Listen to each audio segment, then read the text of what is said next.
Hello mga kabuhay. So for today's ganap, so ito yung aking alagang baboy na matamlay, walang ganang kumain. So kahapon pa ito, ng hapon nagsimula, ayaw niyang kumain. Kaya nung umaga, lagyan ko siya ng pagkain, ayaw niya. Kaya ngayon, tuturukan natin siya nitong gamot na Bactarid. So itong Bactarid, so mag-inject lang tayo dito ng 2 ml. So yung gamot na ito ay nakikita ko lang sa mga video-video na kung saan may mga baboy sila na matamlay, ayaw kumain. Ginagamot lang nila sa pamamagitan ng Bactarid. At saka may follow-up pa sila kinabukasan yung alamaisin at tawag doon. Pero ito lang yung meron ako dito sa amin. Ito lang yung meron akong may tira. Kaya ito lang yung pang inject ko dito sa aking alagang baboy. Ayan.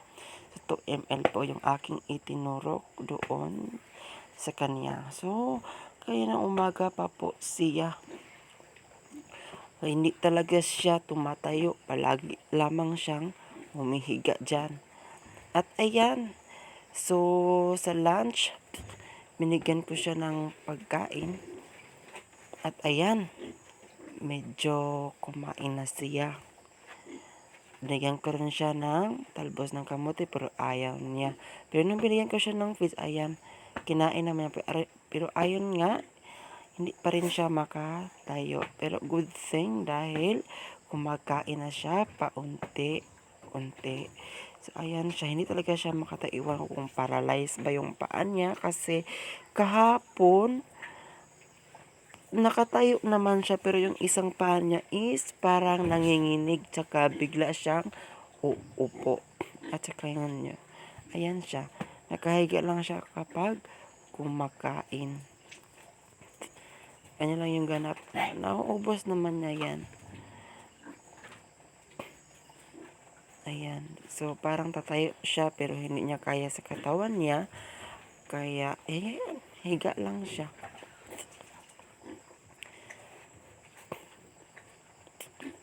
Kawawa itong baboy na to. Ito yung natira sa mga biik na naibenta ko last month. Siya lang yung pinakamaliit kaya siya yung naiwan. At saka, ayan. Nilagyan ko ulit ng isang salop. And kumain naman siya.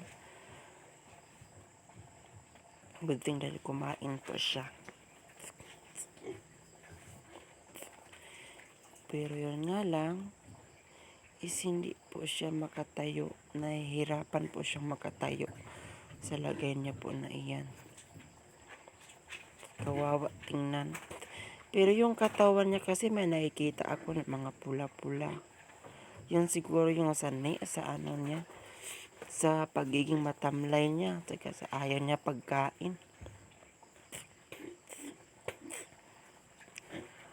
Pinainom ko rin ito siya ng tubig kanina. Uminom naman siya.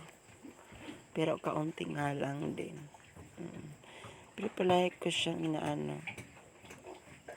inoobserbahan. At so far, okay naman yung in-inject ko sa kanya. Parang tumalab naman siya agad. Umaga ko siya in-inject. So, ayan, tanghali.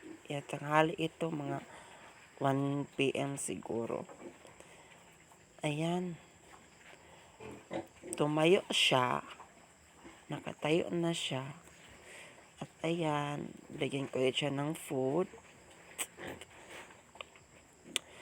Pero, hindi na niya kinain. Pero good thing dahil tumatayo na siya. At yan lang pang kagandahan ng gamot na energy ko kasi tumatalab talaga siya. Nasubukan ko na rin kasi yun sa dalawa kong mga biik. Nagbili ako ng biik tapos may dalawa doon na hindi kumain at yung Bactarid lang talaga yung pinangturo ko. sa awa ng Diyos, naging okay naman po sila. Kaya ito din po ang itinuro ko sa kanya. So, ayan. Sa disclaimer lang po, ay base lang po ito sa mga napanood ko na video po.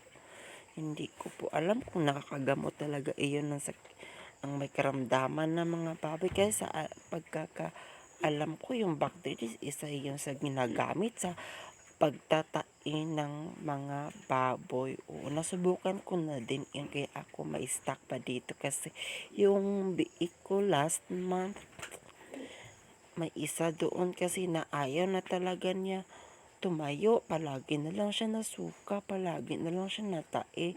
Hindi na siya umimik, parang ayaw na niya na mabuhay. Pero yung ininjikan ko siya ng bacteria, ayun, 30 minutes lang, nagsisisigaw siya. At ayun, binigyan ko ng food, kumain siya. Parang power talaga yung na ito, yung injectable na gamot na ito.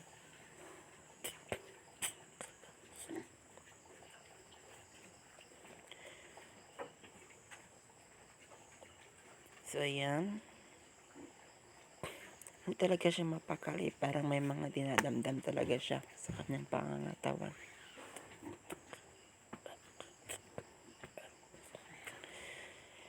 Yung nakikita ko sa balat niya is parang mga kagat-kagat ng lamok. Pero napakarami kasi parang buong katawan talaga niya. Mapula talaga. Pero hindi pa lumabas. Andun pa sa loob ng kanyang balat.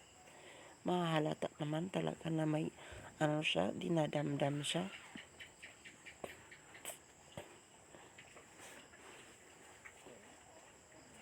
And ayaw niyang kainin yung feeds. So, ayan, nung kinahaponan, ayan, nangihingi na siya. Mga bandang alas 4 na po ito. Alas 4 ko na to siya. So, binigyan ko siya ng pagkain, half kilo yung binigay ko sa kanya dito. Tinuna ko lang sa tubig. Binasa pala. So, ayan, good thing dahil humihingi na siya dito ng pagkain. Ayan, nakakatayo na siya, masigla na siya. Ayan, binigyan ko siya ng half kilos lang. Ayan. Half kilos. Ayan, kumain na naman siya. Good thing dahil kumain siya nung kinahaponan na. So, mabisa talaga yung gamot na naituro. Pero yun nga lang is, dito is hindi niya na nauubos itong binigay ko sa kanyang pagkain. Ayan. Malakas lang siyang uminom ng tubig. Malakas siyang uminom ng tubig dito sa time na ito. Parang nauuhaw at nauuhaw siya. Kanina din pinibigyan ko siya ng tubig. In-observehan ko kasi siya palagi. Kapag pinibigyan ko siya ng tubig, umiinom ng pakonti-konti. Good thing yun dahil pa hindi siya maano ba. Para may laman yung tiyan niya kahit na tubig laang. Yan. Ay, ito mga manok talaga, maprobis siya talaga ito. Parang sarap talaga yung pakulo at lagyan ng tanglad ba. Maging ulam man talaga kayo, oy. Yan, napakasirok talaga yung mga manok na ito. Palagi ko man yung binubuga, pero palagi din pumapasok. Maglagot, ko kay magsalo-salo sa diya sa baboy, tapos mangitis lang makain ng baboy ba, no? Oo. Kaya, ayan. Good thing kumakain siya, pero yun nga lang is hindi niya ito naubos. Siguro mga lagpas 1/4 lang yung nakain niya dito, pero okay na din yun kasi may nakain siya. So, date pala nito ngayon is November. It's November 26th. Yeah. November 26. November 25 na nga po siya nagsimulang hindi kumain. Pero, ayos na yun kasi nakikita naman natin yung unti-unti niyang paglakas. Ayan, good thing. Ayan. Kunti lang talaga yung nakakain niya. Mga 1/4 lang siguro. Ayan, dami pa natira.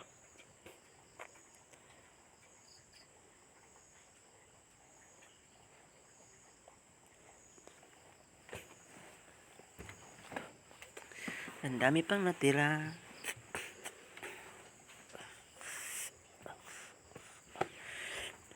Ayan. So, hindi niya tinagad. Ayan. So, ayan yung kanyang balat. Ang daming pula. Natakot ako kasi, alam mo naman, may sakit pa na kumakalat ngayon. Kaya, doble na talaga tayo. Kaya, gawin natin yung best natin. So, yan lang po. Bye-bye.